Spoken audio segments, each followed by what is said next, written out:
One of the most humbling aspects of our universe is the knowledge that, in enough times, all things will eventually pass away.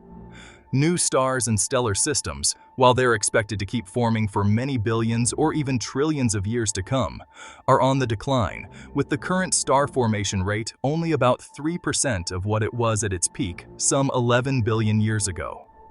Planets like Earth around stars like the Sun, while relatively common today, will be extremely rare in the far future, and the longest-lived stars, even if they have Earth-sized planets around them, might be poor candidates for supporting life due to their incredibly active behavior.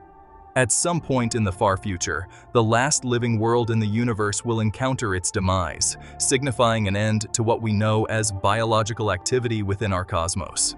But when will this occur? And when and where will the last chances for intelligent life persist? Although there are a healthy amount of uncertainties still involved, here's the best story science has to tell about the answers at present. If you want to have life arise in the universe, a planet or world, in the case of a habitable moon for example, might not be absolutely required, but it certainly provides an outstanding environment where life's emergence is greeted by a slew of friendly conditions. That means that a certain amount of chemical enrichment, a great enough fraction of elements heavier than hydrogen or helium, needed to have been created prior to the formation of the star and stellar system you're looking at. Back in 2022, the total confirmed exoplanet tally passed 5,000 for the first time, and a remarkable set of facts emerged from analyzing which stars had planets around them at all.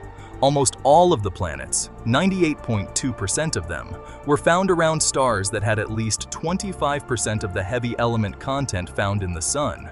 The remaining 1.8% of the planets were found around stars that had between 5% and 25% of the Sun's heavy element content, and that no planets at all were found around stars with fewer than 5% of the heavy elements found in the Sun. If you want to have a rocky world that gives life a habitat for surviving and thriving, we need to have enough heavy elements present, and that places restrictions on where, in the evolved galaxies throughout the modern-day universe, such planets are capable of forming. Planets provide the raw elements from which biochemical reactions become possible for life. But another needed ingredient for life's emergence is a source of energy. While a star might not be the only possibility for providing such a source, as radioactive decay, tidal forces induced by a parent planet or large moon, volcanic activity, and other internal and external sources are all plausible. We know that the Sun provides the energy that powers nearly all forms of life on Earth. Choosing to have a star power the life on a world, however, places enormous restrictions on the types of life-friendly worlds that can arise. For one, you have to have a good location relative to your star. If you find yourself too close to your parent star, the overwhelming heat, winds, and radiation coming from the star will do things like strip the atmosphere away or heat the surface up to the point where the only liquids that can exist on the world's surface are lava-based. Similarly, if you find yourself too far from your parent star, you'll be too cold and receive too little energy from the star for life to exist on the surface. Although life within a subsurface ocean, driven by internal heat, may still be a possibility. Now, that's the idea behind what astronomers and astrobiologists call the habitable zone, which describes where, given an Earth-like atmosphere, liquid water will be possible on the planet's surface. Every star's habitable zone is unique, determined by the star's temperature and luminosity, its overall energy output. The brighter your star is, intrinsically, the wider and more distant from the star the habitable zone will be. The cooler and fainter your star is, intrinsically, the narrower and closer to the star its habitable zone will be. In our own solar system, the habitable zone is thought to extend inwards from Earth's orbit to just slightly farther out than Venus's distance from the Sun, but outwards to right about where Mars is located, and perhaps just a little bit farther. Many scientists believe that if Mars were just a fair bit larger and more massive, it may have been just as suitable for life as Earth is, even over long periods of time. However, this poses a big difficulty for stars that are more massive than the Sun. You see, planets require time to cool down once they initially form in order for life to arise on them. A world covered in volcanic activity where the only oceans are boiled away into the atmosphere are not exactly what one would call life-friendly, at least based on our current understanding of life. But for stars, the total stellar lifetime is also dependent on the star's mass, which is intimately linked to its intrinsic brightness. This means that stars with more than about 150% the mass of the Sun may not provide good locations for life to arise and sustain itself at all. There's an old saying that goes, "The flame that burns twice as bright lives just half as long." But for stars, the situation is far, far worse than that. The more massive your star is, the more fuel it has in its core to produce nuclear fusion, and so it's no surprise that more massive stars shine brighter than their less massive counterparts. But what's perhaps surprising is that the more massive your star is, the greater the maximum temperature in its core, the larger the core's volume where nuclear fusion can occur, at temperatures exceeding 4 million Kelvin, and the faster it burns through the nuclear fuel located within its core. When you add all the cumulative effects together, what you find is that a star that's twice as massive as another lives just 1/8, about 12% as long. Furthermore, stars evolve over their lifetime by heating up, meaning that any inhabited planet only has a finite amount of time over which it can support life, before its parent star heats up so severely that its oceans boil away, and any biological activity gets sterilized. On planet Earth, we probably have about another 1–2 billion years before that occurs. But on a planet around a more significantly more massive star, any life that formed would have been sterilized long before it could have evolved into something complex, differentiated, and intelligent. Planets around more massive stars simply run out of time. But this might make less massive stars even more attractive candidates for life, long-term, than stars like our Sun. This might sound counterintuitive at first, because planets around the longest-lived stars, the low-mass ones that fall into the M class according to astronomers, also known colloquially as red dwarf stars, face two major problems that aren't present on a planet like Earth, which orbit around Sun-like G-class stars. Stars that are lower in mass than the Sun might live for hundreds of billions or even trillions of years, with the lowest mass stars of all persisting for up to 100 trillion years. These two problems they face are significant, but still might not be deal breakers for life. One is tidal locking. The distance from a more massive parent body, like a star, to the less massive orbiting body, like a planet, determines the time scale over which the less massive body becomes tidally locked to the more massive ones. Tidal locking is what happened to the Moon orbiting the Earth, and explains why one side of the Moon, the same side, always faces the Earth.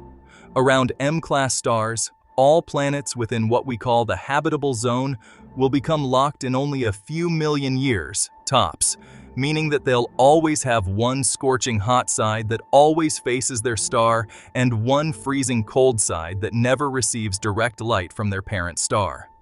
There are plenty of planetary scientists who think that this tidal locking disfavors life, as it creates a severe and permanent temperature gradient across the planet, which only spins on its axis once per orbital revolution.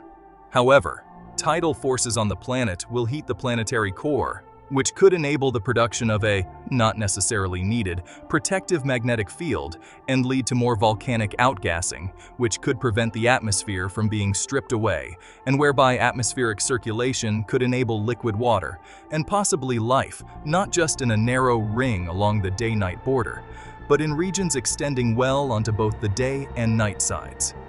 In other words, this tidal locking, while it might seem unusual to us here on Earth, might not be a blocker to life arising and thriving. However, there's also the second major problem that planets around lower mass stars must contend with. Two is flaring activity. This problem, however, is serious, whereas a star like our Sun is only extremely slightly variable, with its energy output increasing by only a few percent every billion years and changing by no more than 0.1% over even the extremes of the solar cycle. All of the low-mass stars we've observed remain tremendously active and variable, even billions of years after their birth. Red dwarf stars have star spots, similar to sunspots, that are enormous and can cover up to half of the star's area. Despite emitting much less light than the sun, they frequently emit energetic, X-ray, and ultraviolet-rich flares, all capable of stripping an orbiting planet's atmosphere away. Many have conjectured that this type of stellar activity renders these planets completely uninhabitable. But there's an important caveat there, for the time being. You see, our sun and all stars were once like that too, active, flare-rich, and frequently emitting ionizing and atmospheric evaporating radiation and particles. But over long enough timescales, a star like our sun settles down into a more stable phase, allowing a steady dose of radiation that hardly varies in temperature or intensity to strike any orbiting planet, what we know and think of as a set of conditions friendly to life. It turns out that the amount of time it takes a star to settle down depends on the star's mass. K-class stars, the class in between a G-class star like our Sun and an M-class red dwarf stars, may require hundreds of millions or even billions of years to settle down into a stable phase, but we've seen the older K-class stars reach this state of steady emission. For red dwarf stars, we fully anticipate that someday, but on timescales longer than the present 13.8 billion-year age of the universe, those stars will reach a stable phase as well. Even if they strip an orbiting planet's atmosphere away early on, volcanic activity can replenish it, leading to the possibility that life will arise on such a world well into the far future, many trillions of years from now. However, at some point, a long time from now, stars will cease to form. The rate of star formation across the universe has been dropping ever since its heyday 11 billion years ago, and now sits at right around 3% of its maximum, while continuing to fall. Once a galaxy has lost all of the gas within it, it no longer has material capable of forming the next generation of stars, and so the highest mass, shortest-lived stars all begin dying away with time.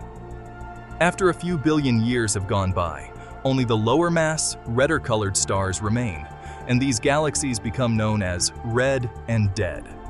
Massive galaxies near the centers of large galaxy clusters become red and dead the fastest, while isolated gas-rich galaxies will last the longest, engaging in what's known as quiescent star formation for up to trillions of years to come, or possibly longer.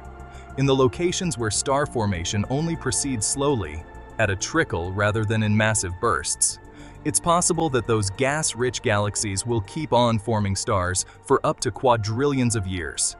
Even once that stops completely, there will be one final set of objects that merges to light up the cosmos for the last time: brown dwarfs or failed stars that eventually spiral and merge. When they get there, if their mass is sufficient, they can ignite fusion to form a red dwarf, and if the planetary conditions on any orbiting worlds are just right, life might arise and thrive once that star has settled into the stable phase of its life. All of this means, when we put the pieces of the puzzle together, the following opportunities for life. For the stars that exist today, the lowest mass ones will become habitable only after hundreds of billions or even trillions of years have passed, and may remain habitable for up to 100 trillion years. For the stars that haven't formed yet, it's possible that new star formation will bring with it new chances for life, extending up to 100 quadrillion years into the future. And for the stars that will eventually form from the mergers of brown dwarfs, they may continue igniting for up to 1 sextillion years into the future, before gravitational interactions remove what we think of as galaxies from the picture entirely. The possibilities for life, at least as we understand it, remain varied and ubiquitous, and should be plausible even far into our universe's cosmic future, even if our cosmic home won't be habitable for much longer. In a universe with so many worlds and so many biochemical possibilities, past, present, and future, it would be foolish to assume that the way things unfolded here represent the only reasonable pathway to success. Thank you so much for joining us today. See you soon in the next video. Until then, good night.